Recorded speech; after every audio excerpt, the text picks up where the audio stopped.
نحمده ونصلي على رسوله الكريم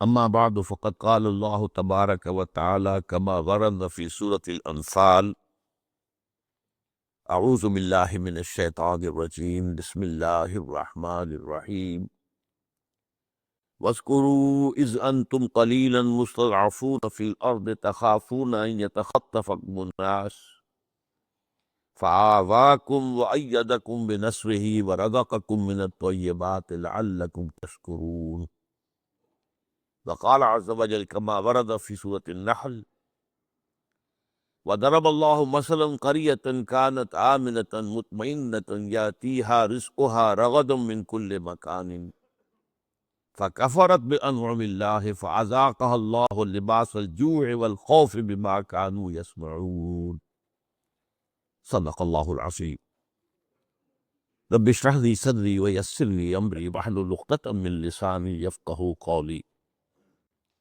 اللهم ربنا ألهمنا رشدنا وأعذنا من شرور أنفسنا اللهم أرنا الحق حقا وارزقنا اتباعه وأرنا الباطل باطلا وارزقنا اجتنابه آمین یا رب العالمین۔ جو مضامین زیر بحث آ چکے ہیں، ایک تو اس کائنات کی تخلیق میں جو تدریج ہے اس کے بارے میں سب سے پہلے گفتگو ہم نے کی، پھر یہ کہ حضرت آدم علیہ السلام سے نوع انسانی کا جو سفر شروع ہوا اس کے ساتھ ہی نبوت و رسالت کا سفر شروع ہوا، اس میں بھی نبوت و رسالت کو اپنے نقطۂ عروج اور تکمیل تک پہنچنے میں، یعنی حضور صلی اللہ علیہ وسلم تک کم سے کم 6-7 ہزار سال لگے۔ اس کا جو اشارہ ہے جو میں نے کئی مرتبہ عرض کیا ہے سورہ مدثر میں، کلا والقمر واللیل اذ ادبر والصبح اذا اسفر انہا لإحدی الکبر نذیرا للبشر۔ اس کے بعد اگرچہ امت مسلمہ پر تو عروج اور زوال کے 2 دور آئے۔ پہلا عروج عربوں کی زیر قیادت تھا، پھر زوال آیا۔ 1258 میں آخری خلیفہ جو ہے بنو عباس کے، ان کو تاتاریوں نے ان کے محل سے کھینچ کر نکالا، ایک جانور کے کھال میں لپیٹا اور گھوڑوں کے سوبوں سے کچل دیا۔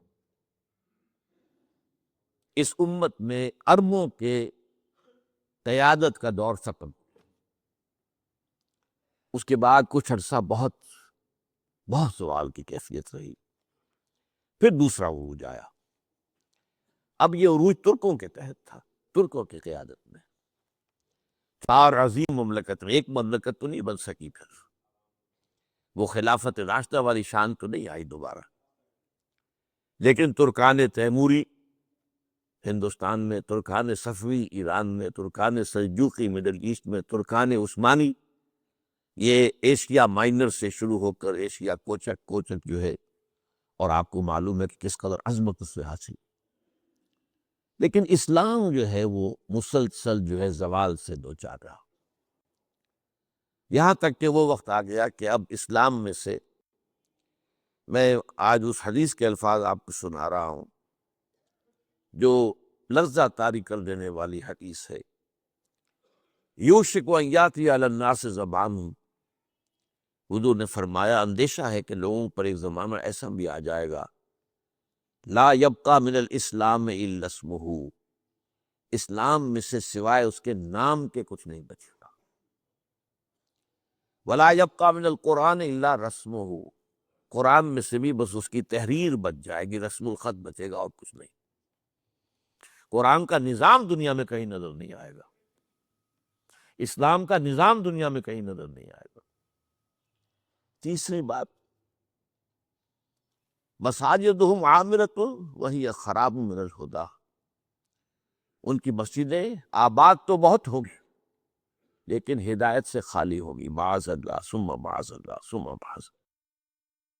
اور چوتھی چیز سخت ترین ہے، وعلماؤہم تحت من تحت عدیم السماء، ان کے علماء جو ہوں گے وہ آسمان کی چھت کے نیچے کی بدترین مخلوق ہوگے. من عندہم تخرج الفتنۃ وفیہم تعود، انہی میں سے فتنے برآمد ہوگے اور انہی میں گھس جائیں گے.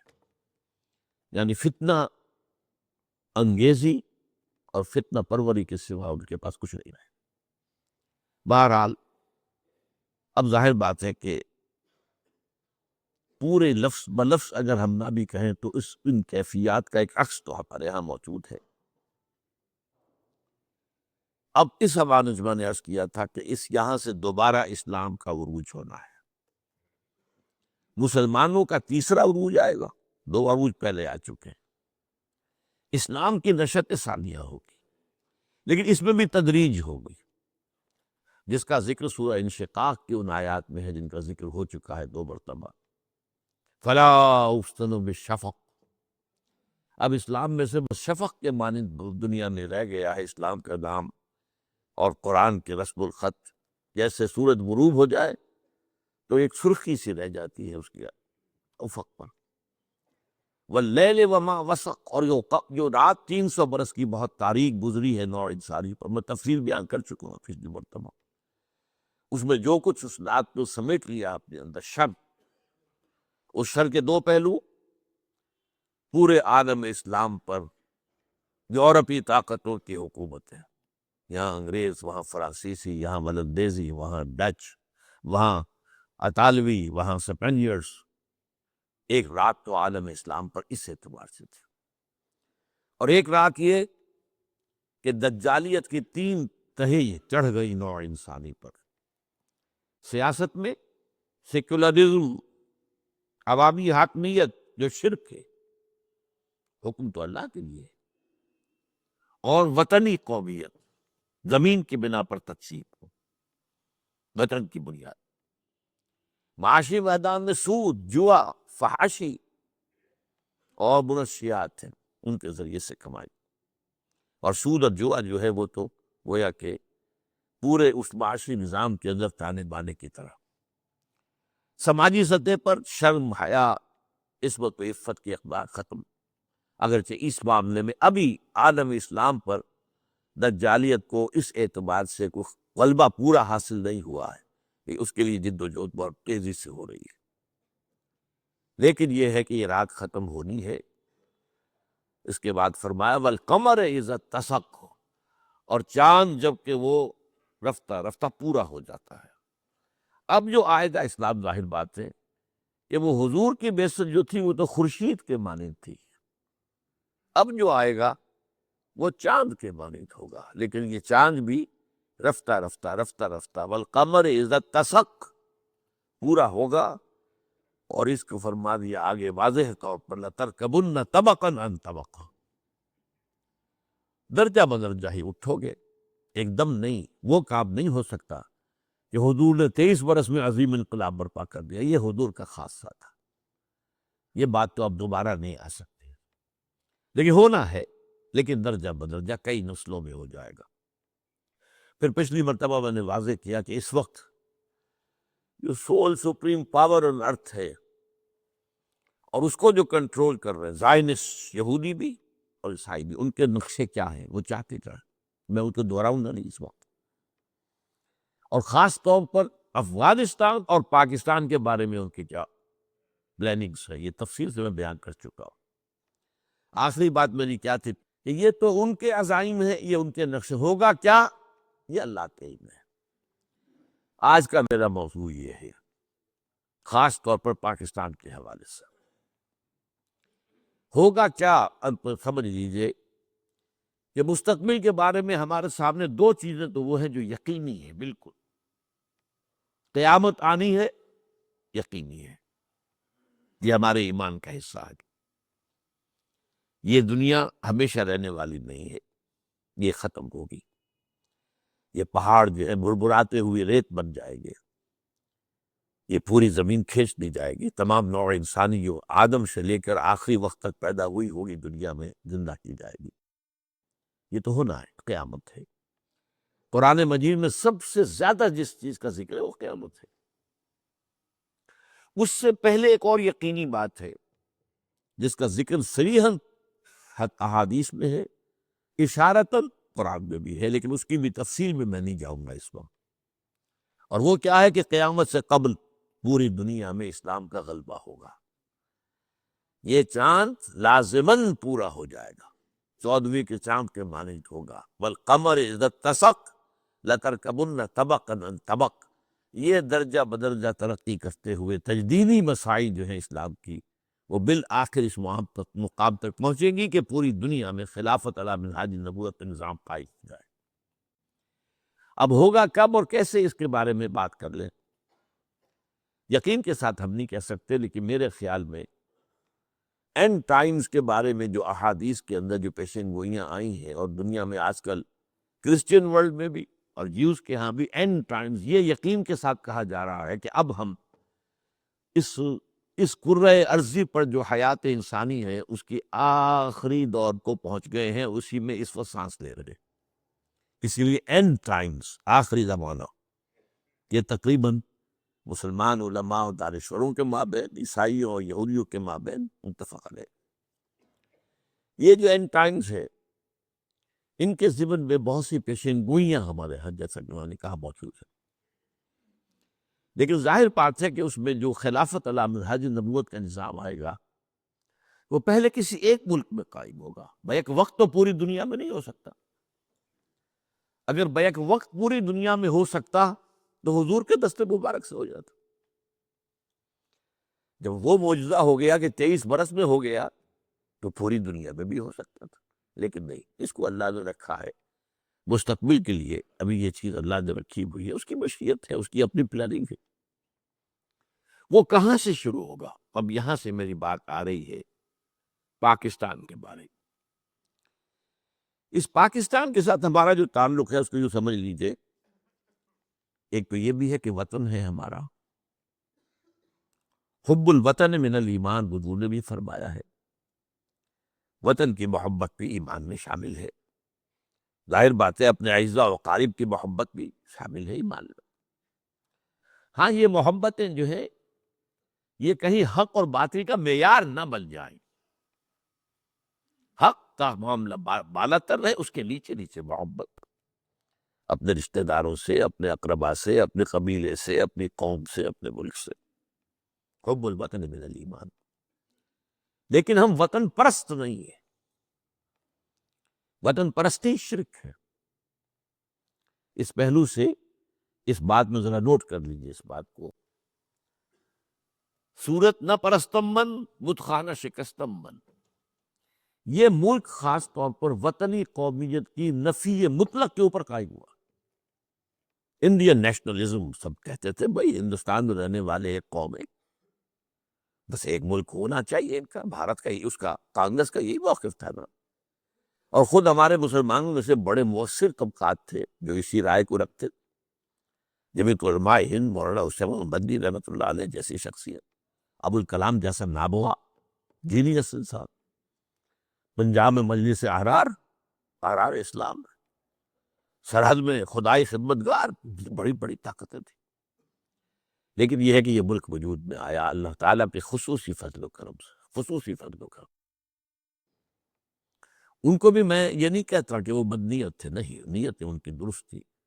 وہ سمجھتے تھے کہ جب تک ہندو مسلمان متحد نہیں ہو جائیں گے، یکجان نہیں ہو جائیں گے، انگریز نہیں دفع ہوگا یہاں سے، انگریز کو نکالنے کے لیے ہوگی۔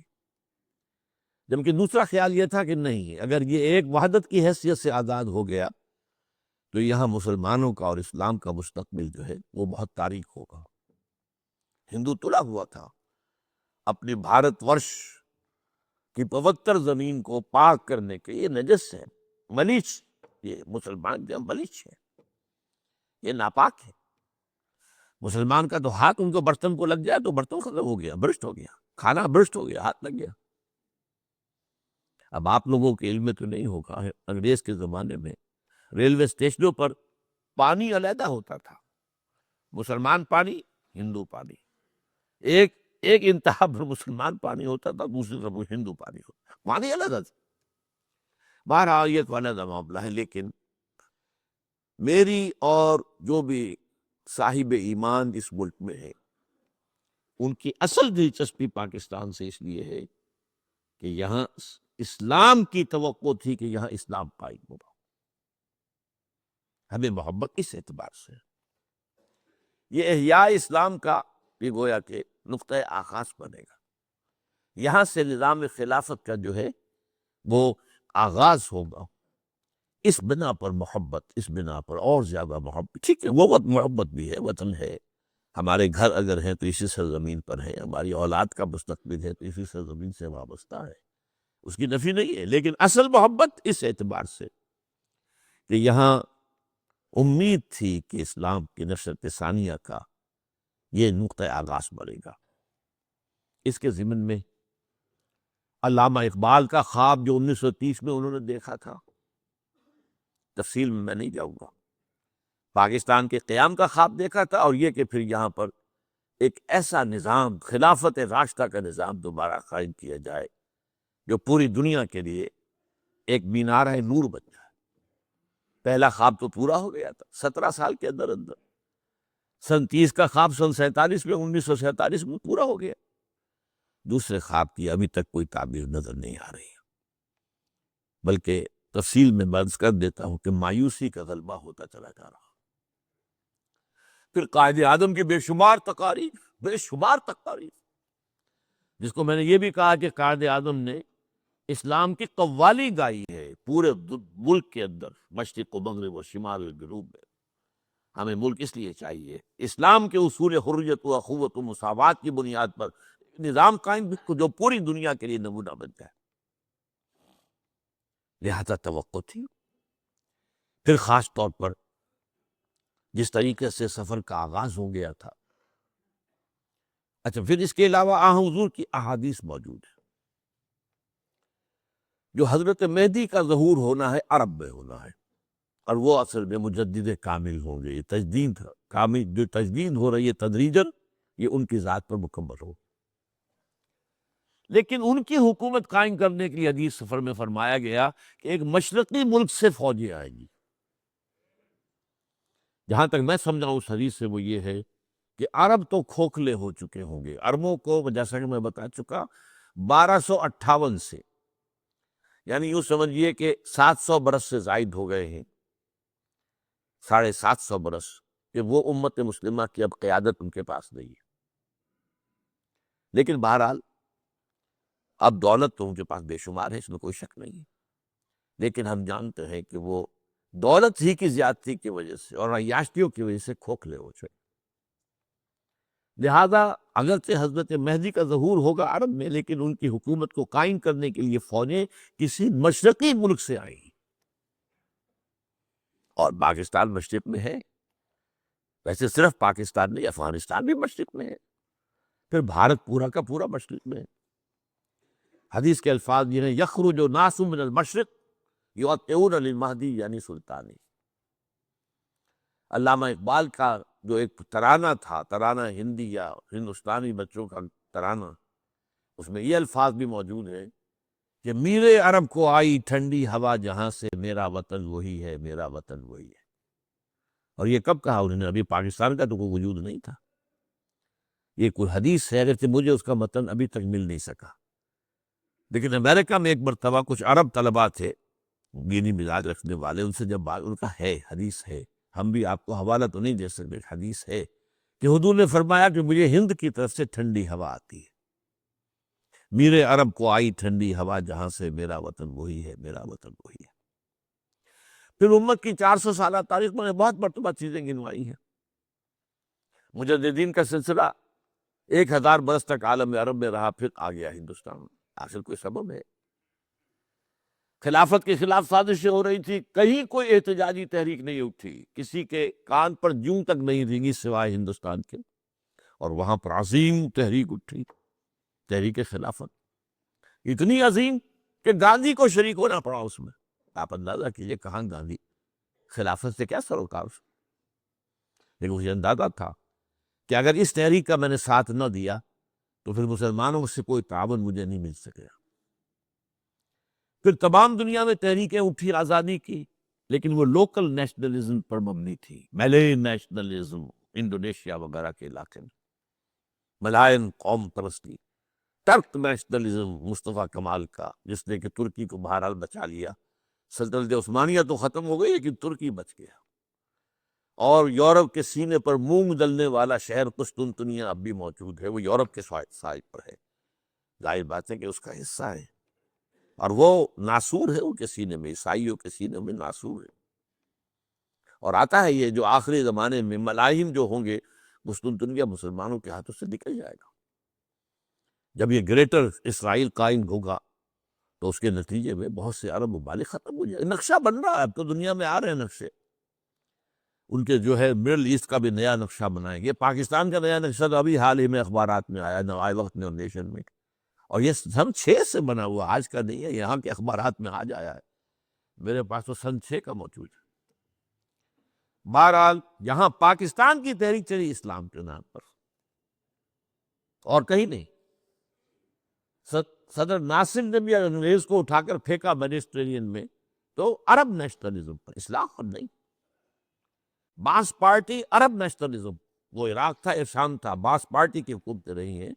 عرب نیشنلزم، ٹرک نیشنلزم، ملے نیشنلزم، یہ صرف ایک تحریک تھی، تحریک پاکستان، بھی اسلام کے نام پر. پاکستان کا مطلب کیا؟ لا الہ الا. اب میں تھوڑی سی آپ کو تاریخ بتا دوں. سن 49 سے لے کر اور سن 57 تک تقریباً یقین کی کیفیت تھی کہ یہاں اسلام آیا کہ آیا،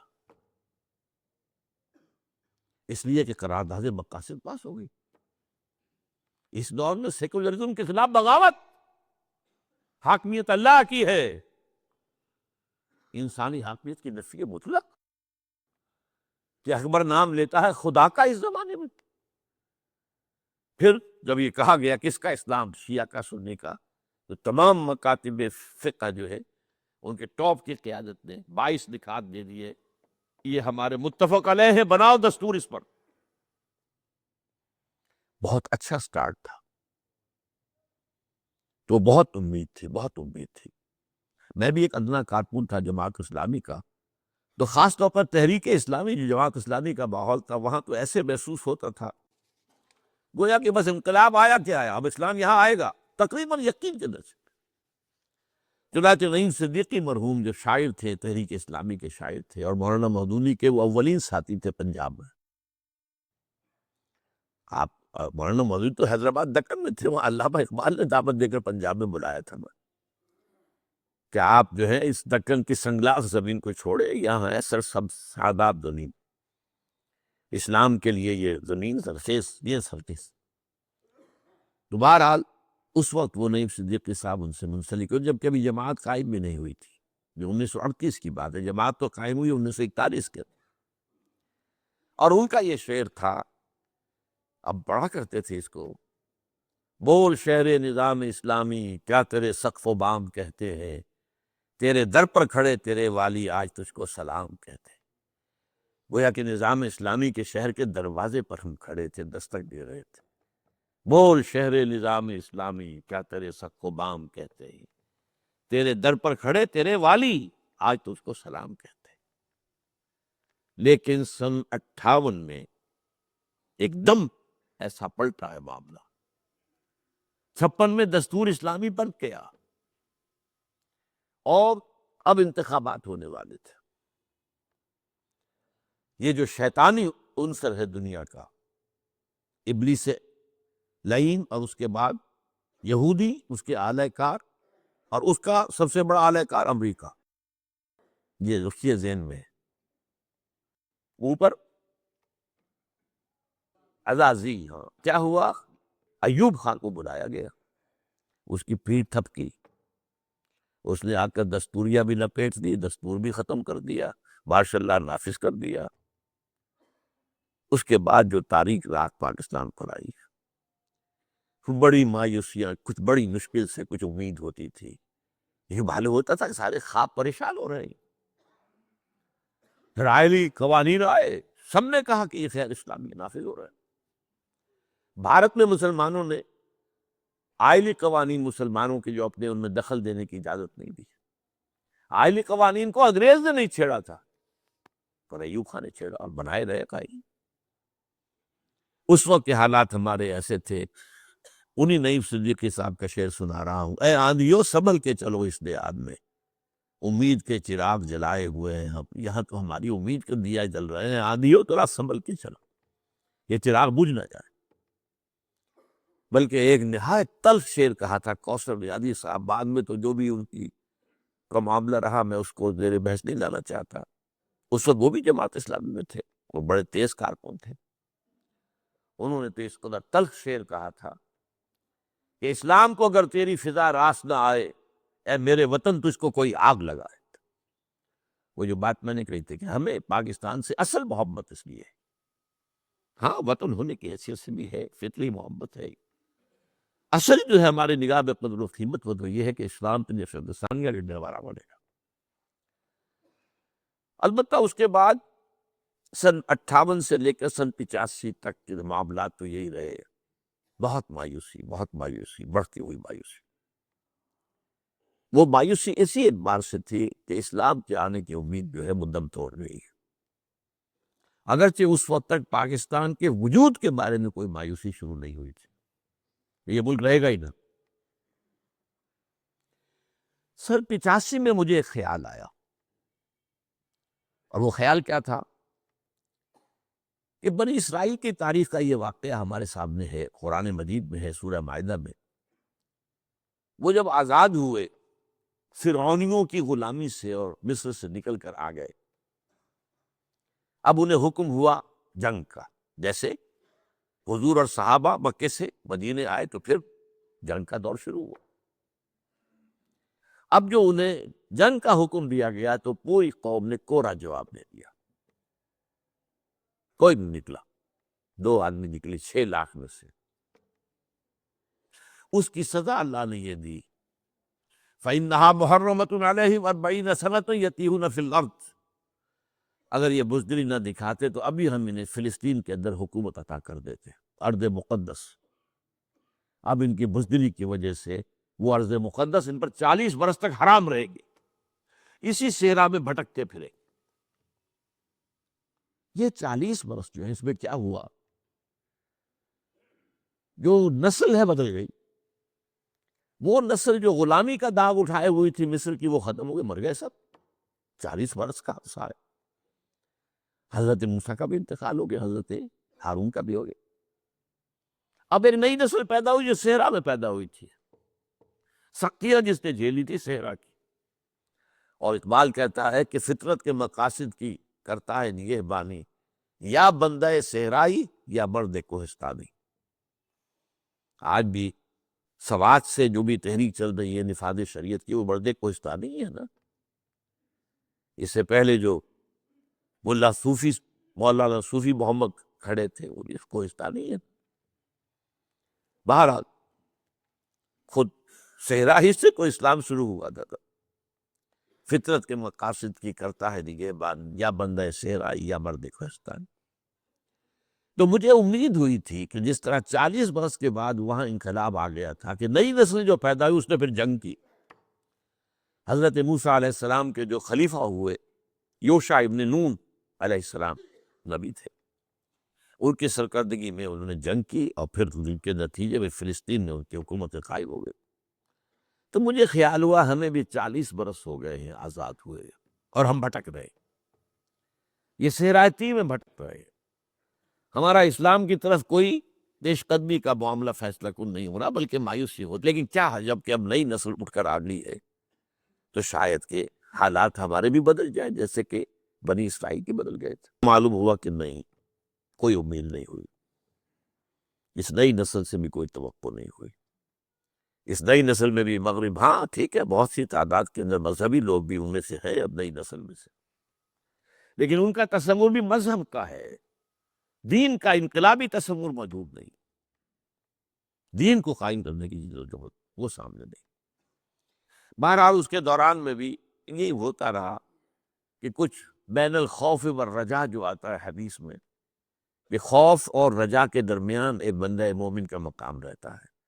اللہ کے محاسبے کا خوف بھی رہے اور اللہ کی مغفرت کی امید بھی رہے. یہ دونوں چیزیں بیک وقت رہنی چاہیے، بیلنسڈ. تو ایک خوف و رجا کی کیفیت جو ہے وہ سلسل چلتی رہی. لیکن 2004 میں یہ نوٹ کر لیجئے، ذاتی اپنی بات بتا رہا ہوں، 29 فروری 2004، آج سے 4.5 سال پہلے، میری مایوسی کی اس انتہا کو میں پہنچ گیا تھا کہ اب پاکستان کا خاتمہ ہونے والا ہے. یہ 2004 کی بات، بہت مایوسی. تو بات میرے ذہن میں ہوتا ہے تو کہتا ہوں اس کو یہ کہ کوئی مصلحت، کوئی کیا لوگ کہیں گے، کیا اس کا رد عمل ہوگا، مجھے اس کی پرواہ نہیں ہوتی. لیکن یہ کہ واقعتاً میری کیفیت وہ تھی جو شکیل بدایونی کے ایک مصرے میں ہے کہ اڑتے اڑتے دور افق پر آس کا پنچھی ڈوب گیا. پاکستان میں اسلام تو کیا آئے گا، پاکستان نہیں رہے گا. کیوں نہیں رہے گا؟ سب سے پہلے اپنے وجود کی نفی کر چکا ہے. جس کے لیے یہ قائم کیا گیا تھا وہ اس نے نہیں کیا. آئیڈیولوجیکل سٹیٹ کی حیثیت سے آیا تھا. یہ کوئی نسلی ریاست نہیں تھی، یہ کوئی لسانی ریاست نہیں تھی، یہ کوئی وطنی ریاست نہیں تھی. وطنیت کی تو نفی کر کے ہمیں ملک بنایا تھا. آئیڈیالوجی اسلام، وہ کہاں آیا؟ مذہب اسلام ہے. مذہب اسلام تو ہندوستان میں بھی ہے. پھر کائے کو لاکھوں جانیں دے کر یہ تقسیم کروائی گئی، کائے کے لیے؟ مسجدیں تو وہاں بھی ہے، مسجدیں تو امریکہ میں بن رہی. لیکن وہ اسلام کا نظام، وہ عدل اجتماعی کا نظام، اصول حریت و اخوت و مساوات کا وہ کام ہے. اس مایوسی میں کچھ تھوڑی سی کمی آئی پچھلے سال کے 9 مارچ کے بعد کے حالات و واقعات سے، جب جسٹس افتخار محمد چودھری کھڑے ہو گئے ڈٹ کر. آبریت کے خلاف ایک شخص نے ہمت دکھائی جو ہماری پوری عدلیہ کی تاریخ میں اس کے کوئی مثال تھی. پھر اس کے بعد جو وہ خلا کی تحریک چلی، میں حیران ہوا. اس کے کوئی سیاسی پس منظر نہیں ہے، کوئی سیاسی عزائم نہیں ہے. پھر یہ ہمارے ہاں کے عام جن کو ہم کہتے ہیں اسٹریٹ ارچنز نہیں ہے، یہ کوئی وہ گامے ماجھے نہیں ہے. یہ پڑھے لکھے لوگ، مڈل کلاس، اور جتنی سختیاں انہوں نے جھیلی تو معلوم ہوا کہ جہاں تو کچھ ہے. میں صاف عرض کر رہا ہوں، مجھے محسوس ہوا کہ شاید ہم سے کوتاہی ہوئی ہے کہ ہم نے اس ملک کے پڑھے لکھے طبقے تک اسلام کے پیغام کو پہنچانے کا شاید حق ادا نہیں کیے. آدمی کو دیکھنا چاہیے، اپنا معاملہ بھی دیکھنا چاہیے. اس کے بعد جب وہ انتخابات ہوئے، اس کے اندر بھی محسوس ہوا کہ بڑا شدید خطرہ تھا کہ اس میں ظاہر بات ہے ریگنگ ہوگی. یہ تو پاکستان کے انتخابات کا مستقل معاملہ ہے، اور تحریک چلے گی جیسے 1977 میں تحریک چلی تھی بھٹو کے خلاف. وہ انتخابات میں ریگنگ کی وجہ سے تھی نا. اور یہاں تو تحریک پہلے سے موجود تھی، وکلا کی تحریک تو موجود تھی. اس میں تو صرف جو ہے اور تیل ہی ڈالنا تھا نا. لیکن یہ کہ اور اس کے بعد اندیشہ کیا تھا، اگر بدامنی یہاں پیدا ہو گئی تو ادھر سے نیٹو فورسز داخل ہو جائیں گی، ادھر سے بھارتی فورس، اور دونوں کو یہ بھی اخباری باتیں ہیں، یہ کوئی ادھر ادھر کی چنو خانے کی باتیں نہیں ہیں. اخبار میں اطلاع آئی تھی کہ بھارتی فوجوں کو الرٹ کر دیا گیا ہے کہ تیار رہو کہ کسی پڑوسی ملک میں امن کے قیام کے لیے ہمیں داخل ہونا پڑ جائے. جیسے کہ وہ سن 71 میں اپنے قول کے مطابق جیسے وہ مشرقی پاکستان میں داخل ہوئے تھے اور پاکستان کو دولخت کر دیا تھا، ادھر سے نیٹو فورسز تیار تھے. ان دو چیزوں سے یہ کچھ امید، کچھ بدی ہے. شاید اللہ تعالی ہمیں ابھی مہلت دے، شاید اللہ تعالیٰ کی طرف سے ابھی متاع الی حین، کوئی ایک وقت معین تک کے لیے اللہ مہلت دے دے، تو اس کے ذریعے سے یہ ہے کہ یہاں پر کوئی معاملہ جو ہے خیر کی طرف آگے بڑھ جائے اور بھولا ہوا سبق یاد آ جائے. کبھی بھولا ہوا بولی ہوئی منزل بھی یاد آتی ہے راہی کو. اللہ تعالیٰ سے توقع رکھی جائے. اس وقت جو صورتحال ہے، فیکٹس آن دی گراؤنڈز کو دیکھیے تو انتہائی مایوسی ہے. سب سے پہلی بات تو یہ میں نے بارہا کہا ہے، ہم پر اللہ کا ایک عذاب مسلط ہے منافقت کا. اور وہ کیوں ہے؟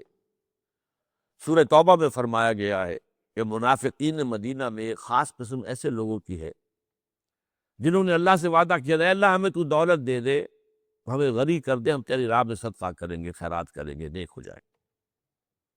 وَمِنْهُمْ مَنْ عَاهَدَ اللَّهَ لَئِنْ آتَانَا مِنْ فَضْلِهِ لَنَصَّدَّقَنَّ وَلَنَكُونَنَّ مِنَ الصَّالِحِينَ فَلَمَّا آتَاهُم مِّن فَضْلِهِ، جب اللہ نے انہیں اپنے فضل سے نواز دیا، بخلوا بہ، اب بخل سے کام لیا، اب تجوریوں کو تالے لگائے، وَتَوَلَّوْا وَهُمْ مُعْرِضُونَ، اور پیٹھ موڑ لی اور بھول گئے ہم نے وعدہ کیا کیا تھا اللہ سے۔ فَعَاقَبَهُمْ نِفَاقًا فِي قُلُوبِهِمْ، تو سزا کے طور پر ہم نے ان کے دلوں میں نفاق کا روگ پیدا کر دیا۔ آج دنیا کی بڑی تلخ بات کہہ رہا ہوں، منافق ترین قوم مسلمانان پاکستان بحیثیت قوم، افراد بہت عمدہ بھی ہیں، بہت اعلیٰ بھی ہیں، بہت صالح بھی ہیں، خال خال اس قوم میں اب تک نظر آتے ہیں، وہ کرتے ہیں اشک سحر گاہی سے جو ظالم وضو، یہ ابلیس نے کہا علامہ اقبال کے بقول، لیکن مجموعی طور ایک نفاق کیا ہے، نفاق باہمی، اب ایک قوم نہیں رہے ہم، قومیتیں، Pashtun nationalism, Baloch nationalism, Sindhi nationalism, Urdu nationalism, جو ایم کیو ایم کا نیشنلزم ہے، اردو نیشنلزم لسانی، سرائکی نیشنلزم، ایک قوم ہوتے تو کبھی کا کالا باغ ڈیم بن چکا ہوتا، یہ قوم تو ہے نہیں۔ پھر نمبر 2، نفاق عملی، حضور نے فرمایا کہ 3 علامتیں ہیں منافق کی، جب بولے جھوٹ بولے، وعدہ کرے خلاف ورزی کرے، اور اگر اسے امین بنایا جائے تو خیانت کرے۔ یہ تینوں چیزیں آپ دیکھ لیجئے، ہمارے ہاں جو جتنا بڑا ہے اللہ معاف کرے، اتنا ہی بڑا جھوٹا، اتنا ہی بڑا وعدہ خلاف، اتنا ہی بڑا غبن کرنے والا۔ اب تو بلینز کے غبن ہوتے ہیں، بلینز کے غبن، اس ملک کو لوٹ لیا گیا ہے، اس کا خون چوس کر کہاں جا کر جمع کر دیا گیا ہے۔ امریکہ میں کتنے کہتے ہیں کہ بلینز جو ہے وہ وہاں جمع ہے، اس پاکستان کی دولت کس نے کیا؟ یہ کیا کوئی ہمارے دشمنوں نے آ کر کیا؟ کسی قوم نے کیا ہے؟ تو بحیثیت مجموعی ہمارے اخلاق کا دیوارہ نکل چکا، اور اس کا سب سے بڑا مظہر اس وقت کیا ہے؟ اسلامی جمہوریہ پاکستان کے صدر مرشد جو کہتے ہیں وعدے کی کیا بات ہوتی ہے، یہ کوئی قرآن اور حدیث ہوتے کہہ رہا ہے، وعدہ خلافی کرنا اور ہے، اور یہ بات کہنا، یہ تو اس کے کیا، اور کون ہے وہ شخص؟ اور ظاہر بات ہے حدیث صدور کی یہ ہے، وہ اس ایک شخص کو نہ سمجھیے، یہ ہماری قوم کا وصف ہے اس وقت۔ حضور نے فرمایا اعمالکم اموالکم، تمہارے اپنے عمل تم پر حاکم ہو جاتے ہیں، کما تکونون کذالک یؤمر علیکم، جیسے خود تم ہوگے ویسے ہی تم پر عمرہ آ جائیں گے، حاکم آ جائیں گے۔ اٹس اے ریفلیکشن، یہ قوم کی حالت کی ریفلیکشن ہے۔ سیاسی اعتبار سے ہمارا دوسرا بڑا شخص نواز شریف، اور اس نے جھوٹ کی انتہا کی، کتنی مرتبہ کہا میرا کوئی معاہدہ نہیں تھا، کوئی معاہدہ نہیں تھا، کوئی معاہدہ نہیں تھا، اور پھر وہ معاہدہ نکل آیا، اخبارات میں بھی چھاپ دیا گیا، اور وہ دوسری بڑی شخصیت ہے۔ تو یہ ہے در حقیقت ہمارا اس وقت۔ پھر مالی اعتبار سے دیوالا تقریباً نکل چکا ہے، یہ آئی ایم ایس سے اگر آپ نے کچھ لے کر اپنا جو ہے جو آکسیجن کی نلکی لگائی ہے، اور وہ کیا آپ سے اب ڈیمانڈ کریں گے اس کو سوچئے گا، اور اس کے شکنجے میں کس جانے والا آئی ایم ایس کے شکنجے میں جو ملک آیا ہے وہ اس تباہ ہو کر اس کی معیشت لے گئی، یہ تاریخ ہے۔ جو کچھ انڈونیشیا کے ساتھ ہوا تھا، ملائیشیا کچھ بچ گیا تھا تھوڑا سا، لیکن یہ کہ یہ جو ایشیائی ٹائیگرز تھے جو ختم ہوئے تھے، کیوں ہوئے تھے؟ آئی ایم ایف کی وجہ سے۔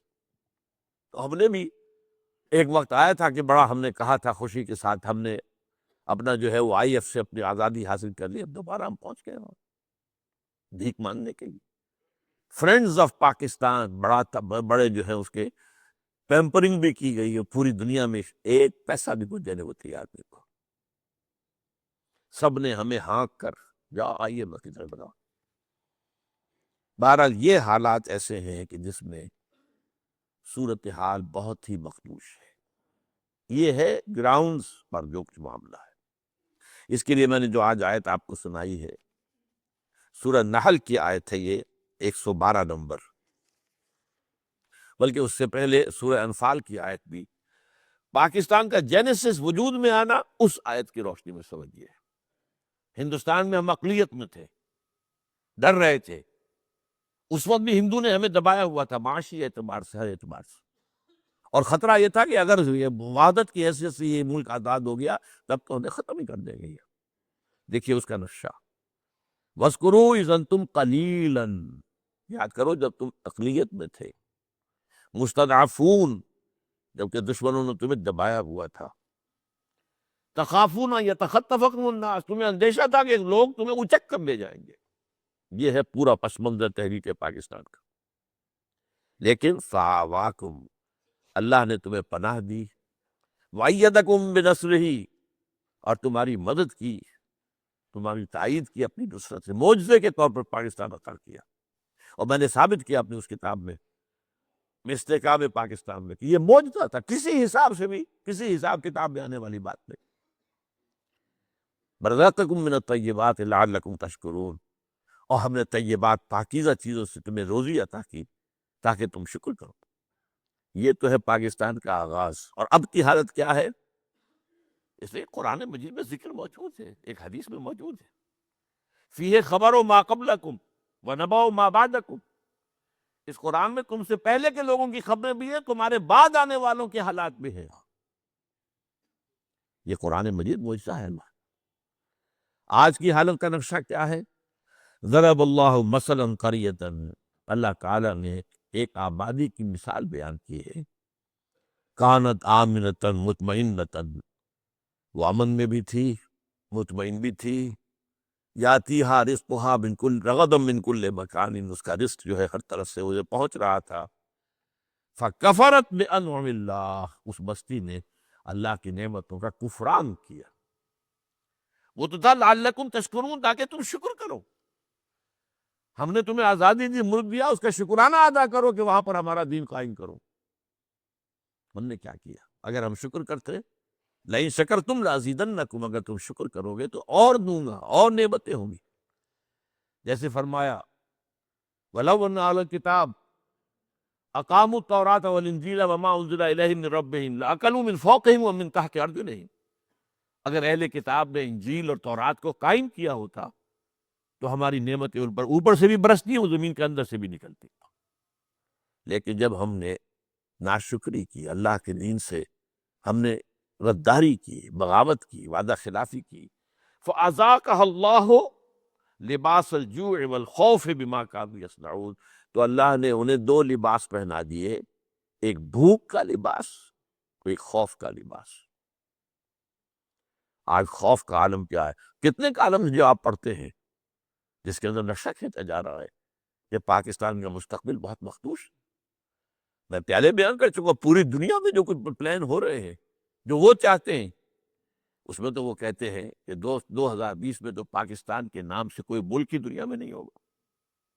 یہ ساری باتیں آ رہی ہیں، اس کے حصے بکھرے کرنے کے نقشے بن چکے ہیں۔ سن 6 کا میں آپ کو بتا چکا ہوں، نقشہ آ چکا ہے، پاکستان کے ٹکڑے کر لیے جائیں گے، اور صورتحال بہت مخدوش۔